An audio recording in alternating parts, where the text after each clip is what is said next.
Good morning बच्चों, कैसे हो। वाणिज्य की इस कक्षा में आपका स्वागत है, अभिनंदन है। आज हम व्यावसायिक स्वामित्व के स्वरूपों में साझेदारी का अध्ययन करेंगे। एकाकी व्यापार के अंतर्गत जो अनेक प्रकार के दोष थे, उन दोषों को दूर करने के लिए ही साझेदारी की स्थापना की गई है। सबसे पहले हम ये जान लें कि साझेदारी किसे कहते हैं। साझेदारी एक ऐसे ऐच्छिक व्यक्तियों का समुदाय है या संघ है जो स्वेच्छा से किसी वैध व्यवसाय को करने के लिए एकत्रित हुए हैं और जिन्होंने आपस में लाभ हानि को बांटने की जिम्मेदारी ली है। ये लिखित और मौखिक रूप से इसका कार्य करते हैं। वैसे साझेदारी की स्थापना के लिए भारतीय साझेदारी अधिनियम 1932 बना हुआ है। यदि साझेदारी संलेख नहीं बनाया जाता है तो ऐसी स्थिति में भारतीय साझेदारी अधिनियम 1932 के प्रावधान लागू होते हैं। अब हम साझेदारी की स्थापना की विशेषताएं पढ़ रहे हैं या उनका अध्ययन कर रहे हैं। तो इसमें देखिए, सबसे पहली जो इसमें विशेषता है वो स्थापना की है। इस साझेदारी के लिए वैसे तो कोई आवश्यक नहीं है कि साझेदारी अधिनियम 1932 के प्रावधानों के अनुसार ही साझेदारी की स्थापना की जाए। सभी साझेदार सर्वसम्मति से साझेदारी संलेख बना करके लिखित रूप से उसके अंदर नियम बनाते हैं और उसी के अनुसार वो अपना कार्य करते रहते हैं। लेकिन यदि वो साझेदारी संलेख नहीं बनाते हैं तो ऐसी स्थिति में साझेदारी अधिनियम 1932 के प्रावधानों के अनुसार साझेदारी की स्थापना की जा सकती है। दूसरी बात आती है इसमें देयता के, कि सभी साझेदार ऋणों के लिए भुगतान के लिए उत्तरदायी होते हैं, व्यक्तिगत रूप से भी और सामूहिक रूप से भी। यदि आवश्यकता पड़ती है तो वो व्यक्तिगत रूप से भी इसके ऋणों के भुगतान के लिए बाध्य होते हैं। वैसे सभी साझेदार ऋण भुगतान के लिए उत्तरदायी होते हैं। तीसरी बात यहाँ आती है जोखिम वहन करने की, कि सभी साझेदारों के द्वारा विभिन्न प्रकार की जो जोखिम आती है उस जोखिम को वहन करने के लिए वो कार्य करते हैं, वो जिम्मेदार होते हैं। इसलिए साझेदारी के अंतर्गत सभी साझेदार जोखिम को वहन करते हैं।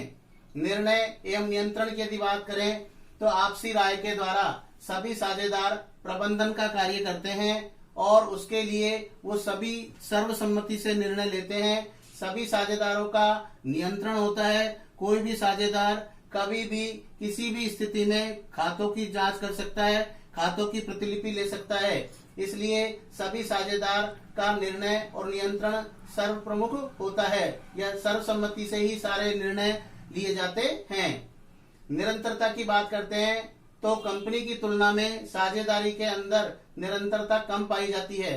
किसी साझेदार की मृत्यु होने पर, पागल होने पर, दिवालिया होने पर या अवकाश लेने पर ऐसी स्थिति के अंदर साझेदारी समाप्त भी हो सकती है।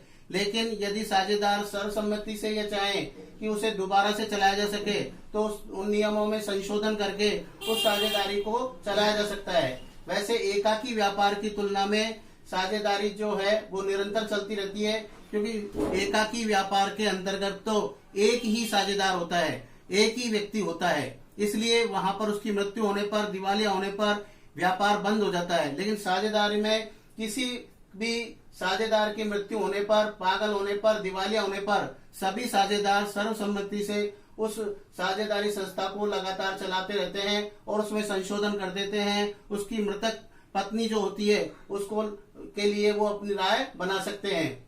सदस्यता की बात करें तो साझेदारी में बैंकिंग व्यवसाय में 10 और अन्य व्यवसायों में 20 सदस्य होते हैं। इसके अलावा एजेंसी संबंधी यदि हम इसकी विशेषता देखें तो प्रत्येक साझेदार साझेदारी संस्था का या फर्म का एजेंट भी होता है और स्वामी यानी कि मालिक भी होता है। तो दोनों ही होता है।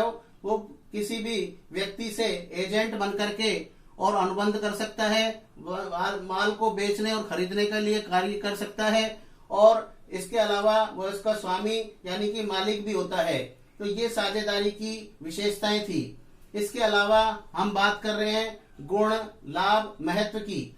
सबसे पहली बात यहाँ आती है कि सरल स्थापना एवं समापन, की साझेदारी की स्थापना बहुत ही आसानी से की जा सकती है। इसमें किसी प्रकार की वैधानिक औपचारिकताएं नहीं होती है। साझेदारी का पंजीयन कराना भी अनिवार्य नहीं है, ऐच्छिक है। यदि चाहे तो साझेदार उसका पंजीयन करवा सकते हैं और यदि नहीं चाहे तो नहीं करवाएं। इसके लिए कानूनी कोई अड़चन नहीं आती है। इसलिए सरल स्थापना है और समापन यानी कि समाप्ति, साझेदार सर्वसम्मति से जब देखें कि अब साझेदारी आगे नहीं चल सकती, उनमें विवाद हो गया है, तो ऐसी स्थिति में वो उसको समाप्त भी कर सकते हैं।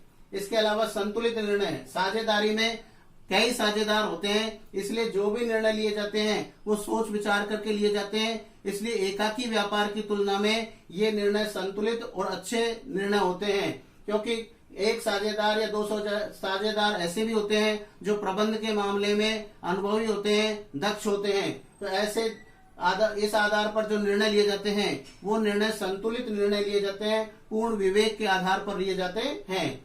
इसके अलावा अधिक कोष की यदि हम बात करें तो एकाकी व्यापार की तुलना में साझेदारी में अधिक कोष होता है, अधिक धन होता है, क्योंकि यदि मान लीजिए 5 साझेदार है और 5 साझेदारों ने 2-2 लाख रुपए भी लगा करके और व्यवसाय को प्रारंभ किया तो एक साथ 10 लाख रुपए एकत्रित हो जाते हैं। जबकि एकाकी व्यापार में अकेला व्यक्ति है, इसलिए वो मात्र 2 लाख रुपए ही एकत्रित कर सकता है या 1 लाख रुपए ही एकत्रित कर सकता है। इसलिए एकाकी व्यापार की तुलना में साझेदारी में पूंजी अधिक पाई जाती है या पूंजी की अधिक व्यवस्था वो कर लेते हैं, इसलिए अधिक कोष की स्थापना होती है।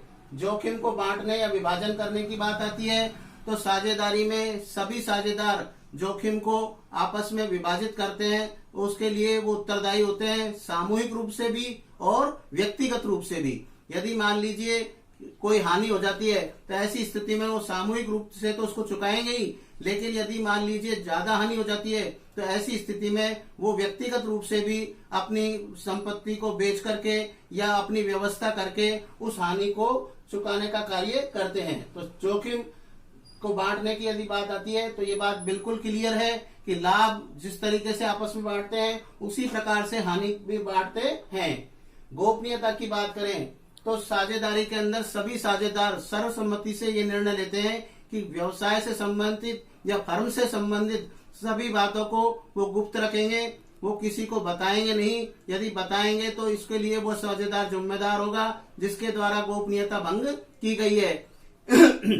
इसके अतिरिक्त और भी बात है कि साझेदारी के अंदर जो लेखे जोखे हैं उनका सार्वजनिक रूप से प्रकाशित नहीं किया जाता है या उनको सरकार के पास भेजने की आवश्यकता नहीं होती है या उनको अखबार में छपवाना आवश्यक नहीं होता है। ऐसी स्थिति के अंदर सूचना की गोपनीयता पूरी तरीके से बनी रहती है, जबकि कंपनियों के अंदर सार्वजनिक सूचनाओं के माध्यम से समय समय पर खातों की बारे में जानकारी दी जाती है, लाभ हानि खाता बनाया जाता है और उसको प्रकाशित किया जाता है। कंपनी की कितनी संपत्ति है ये सारी बातों को समय समय पर बताया जाता है अंशधारियों को, ऋण पत्रधारियों को और विशिष्ट वित्तीय संस्थाओं को। लेकिन यहाँ गोपनीयता इसीलिए बनी रहती है क्योंकि सूचनाएं जो है वो सारी की सारी गुप्त रखी जाती है।